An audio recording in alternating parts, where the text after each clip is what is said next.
Assalamualaikum warahmatullahi wabarakatuh.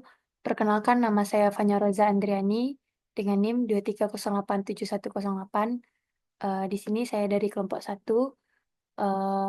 Baiklah, saya akan menyampaikan materi yang berjudul Ruang Lingkup Psikologi Olahraga. Di sini eh, pembahasannya ada 4 poin. Yang pertama yaitu ada pengertian psikologi olahraga. Yang kedua ada ruang lingkup psikologi olahraga. Yang ketiga ada tujuan psikologi olahraga. Dan yang keempat ada manfaat psikologi olahraga. Baiklah, untuk yang pertama yaitu pengertian psikologi olahraga. Psikologi olahraga adalah kemahiran yang menggunakan pengetahuan dan keterampilan psikologi untuk mengatasi kinerja dan kesejahteraan atlet yang optimal. Aspek perkembangan dan sosial dari partisipasi olahraga dan masalah sistematik yang terkait dengan pengetahuan dan organisasi olahraga. Intervensi psikologi olahraga dirancang untuk membantu atlet dan peserta olahraga lainnya, misalnya pelatih, administrator, eh, ke bisa jadi orang tua, dari beragam pengetahuan, tingkat kompetisi, dan usia mulai dari peserta remaja, rekreasi, hingga atlet profesional dan olimpiade hingga pemain tingkat master. Kemudian ada ruang lingkup psikologi olahraga. Pada ruang lingkup psikologi olahraga ini ada 5 poin. Yang pertama ada kepribadian. Salah satu bidang studi umum dalam psikologi olahraga adalah hubungan antara kepribadian dan kinerja.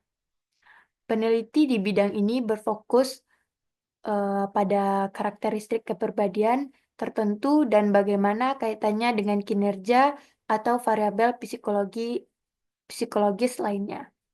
Yang kedua yaitu olahraga remaja.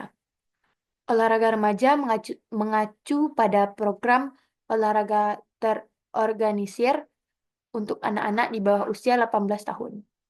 Peneliti di bidang ini berfokus pada keuntungan atau kerugian dari partisipasi olahraga remaja dan bagaimana orang tua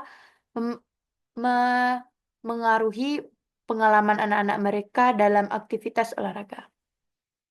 Di zaman sekarang ini, semakin banyak kaum muda yang dipengaruhi oleh apa yang mereka lihat di televisi dari idola mereka masing-masing.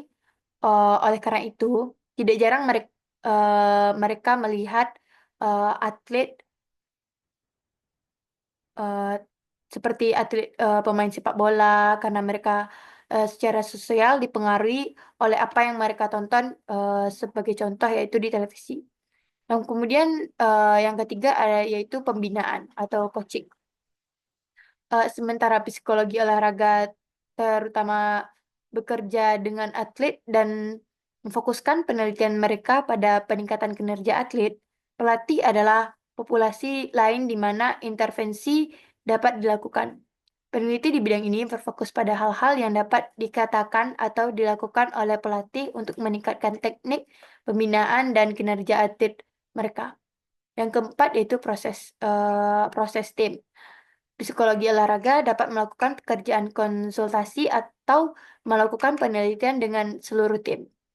Penelitian ini berfokus pada kecenderungan, masalah, dan kepercayaan tim di tingkat kelompok, bukan di tingkat individu. Yang kelima yaitu uh, perspektif evolusi. Akhir ini banyak penelitian telah dipengaruhi oleh perspektif psikologi evolusioner. Ini termasuk studi tentang perubahan testosteron dalam olahraga yang setidaknya untuk laki-laki mirip dengan konflik status pada primata non-manusia dengan tingkat testosteron meningkat dan memenuhi seiring perubahan status individu. Selanjutnya yaitu ada tujuan psikologi olahraga. Tujuan dari psikologi olahraga adalah untuk memenuhi kebutuhan mental dan emosional para atlet. Ini meningkatkan kesejahteraan mereka secara keseluruhan dan meningkatkan kinerja olahraga mereka ke tingkat setinggi mungkin. Setiap orang mengalami stres, tetapi banyak atlet mengalami tekanan internal dan eksternal yang unik untuk unggul baik di dalam maupun di luar lapangan. Psikologi olahraga bekerja dengan atlet untuk membantu pengolahan penyebab stres, meningkatkan kinerja olahraga mereka, dan mengembangkan keseimbangan emosional. Kemudian ada dua jenis psikologi olahraga, yaitu pendidikan dan klinis. Yang pertama yaitu psikologi olahraga pendidikan. Tujuan umum dari seorang psikolog olahraga pendidikan adalah meningkatkan kinerja dengan mengajarkan keterampilan kepada atlet tentang bagaimana mereka fokus mental olahraga untuk memaksimalkan potensi. Yang kedua yaitu psikologi olahraga klinis. Mereka bertemu dengan atlet yang memiliki masalah kesehatan mental dan bekerja untuk memberikan solusi kesehatan mental yang mereka butuh baik secara individu maupun dalam kelompok. Bidang keahlian terutama mencakup masalah klinis yang mengacu namun tidak terbatas pada depresi, gangguan makan, dan penyalahgunaan zat. Mereka dapat meresepkan obat atau bentuk perawatan lainnya untuk mengatasi masalah klinis. Selanjutnya yaitu manfaat psikologi olahraga. Manfaat psikologi olahraga di sini ada 7 poin. Yang pertama yaitu membantu kita dalam memahami diri sebagai atlet. Kita perlu memiliki strategi mental untuk belajar, pelatih, dan fokus dan faktor kinerja. Psikologi olahraga memberi kita metode dan pendekatan untuk menyadari apa yang kita butuhkan sehingga kita dan pelatih dapat membuat intervensi khusus. Yang kedua yaitu membantu kita bekerja lebih baik dengan orang tua kita. Orang tua kita harus menjadi bagian dari tim sukses kita, setidaknya pada tingkat tertentu. Ini bukan berarti mereka harus melatih kita, tetapi alangkah baiknya mereka memilih hubungan yang solid dengan orang tua kita sendiri. Dan keterampilan komunikasi yang baik, sehingga mereka dapat membantu dalam karir kita. Yang ketiga yaitu membantu kita bekerja lebih baik dengan pelatih kita. Pelatih kita mungkin orang paling penting di tim kita. Kita membutuhkan hubungan kinerja yang baik dengan pelatih kita ini. Psikologi olahraga dapat membantu kita menciptakan hubungan ini dan memeliharanya. Yang keempat yaitu membantu kita dalam menjelajahi karir persiapan karir kita. Persiapan karir.